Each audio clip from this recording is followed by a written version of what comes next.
Welcome back to The Explainer. So today we're going to tackle something that sounds, well, a little crazy.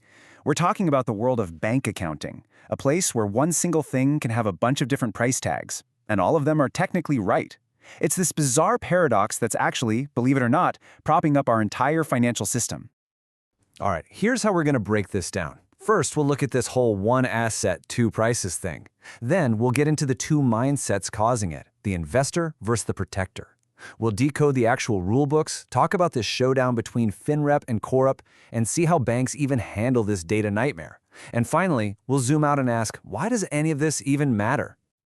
So let's jump right in with a question that you'd think would be super simple to answer, but you guessed it, it's not. All right, so check out this building. Let's say a bank owns it. You'd think, okay, how much is it worth? That should be a simple number, right? Just one figure you can write down. Seems pretty straightforward. But what if I told you there isn't just one answer? Nope. In the super regulated world of banking, it's just not that simple. The value of that building, it completely changes based on one single thing. Who's asking? And that brings us right to the heart of the matter, the investor versus the protector. See, this whole thing boils down to two totally different and honestly competing ways of looking at the world, and a bank has to embrace both. Think of it like a constant tug of war. In one corner, you've got the world of accounting. This is for the investors. They're all about opportunity, growth. What's the fair value on the market right now? They want to see the upside potential. But in the other corner, you have the world of regulation. This is for the protectors, the regulators, you, me, anyone with money in the bank. Their focus is all about safety, stability. They have a philosophy of prudence, which basically means always plan for the worst-case scenario.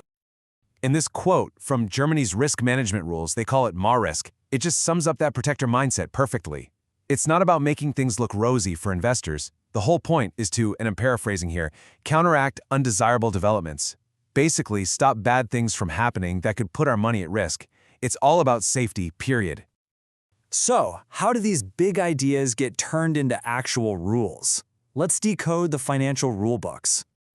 Okay, so for the investor side, the optimistic side, the main rulebook is called IFRS, the International Financial Reporting Standards. The whole idea behind IFRS is to show the fair value. In plain English, that just means, what could you sell this for right now on the open market? It's all about giving investors a super clear, current snapshot of a company's financial health and potential. But then you flip over to the protector's side, and it's a completely different story. A great example is the German Commercial Code, the HGB. This rulebook is all about being cautious, or prudent as they say. The number one goal is protecting the people the bank owes money to. And get this, it famously allows for something called hidden reserves. That means banks can literally undervalue their assets on the books on purpose, just to create a secret stash, a buffer for when things go wrong. It's like the ultimate saving for a rainy day strategy. All right, so you've got these two totally different rule books, one for the investor, one for the protector. This forces banks, especially in Europe, to basically live a double life. And that leads us to the main event, the FinRep versus CoRep showdown. Here's how it plays out. First, you have FinRep, which stands for financial reporting. The accountants put this together using those optimistic IFRS rules. This is the report for the public, for investors. But at the same time, the bank's risk managers are creating a totally different report called CoRep, or Common Reporting. This one uses all the cautious regulatory rules, and it goes straight to the supervisors. And the result? You get this dual view.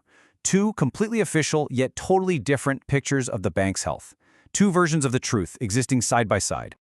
Okay, so you're probably thinking, how on earth does a bank's computer system handle this? Having two different truths for everything sounds like a massive technical headache. And you'd be right. This brings us to the multi-valuation mandate. The solution is this really clever but super complex data capability known simply as multi-valuation. To make this all work and stay on the right side of the law, banks basically had to rip out their old systems and build brand new data warehouses that could handle this, well, this parallel universe of numbers. And here's what that actually looks like under the hood. Let's go back to that office building from the beginning. In the bank's database, for that one building, they can't just have one number for its value. They have to store multiple values right next to each other in the exact same data record. So you've got the HGB value, the cautious one, at $8.5 million, then the IFRS fair value, the optimistic one, at $10 million, And then there's the regulatory value, which is even more conservative at $7 million. 3 different numbers for one building. And here's the kicker. All of them are correct, and all of them are required by law. Okay, so we've gone deep into accounting rules and data warehouses. You might be wondering, why should I care about any of this? So let's talk about why this battle really matters. Because this whole dual view thing, it's not a flaw in the system. It is the system. It's the engine that keeps our financial world running. You've got this constant healthy tension. The investor's view, the IFRS view, that's the gas pedal. It fuels the economy, it encourages people to invest and take risks for growth. But the protector's view, the regulatory view, that's the brake pedal. It's there to prevent a massive crash by making sure everyone is being careful. You can't have one without the other. Neither view is wrong. In fact, you absolutely need both to have a financial system that's both dynamic and safe. And that really leaves us with a pretty deep question to think about. In an economy as complicated as ours, is just one truth ever really enough?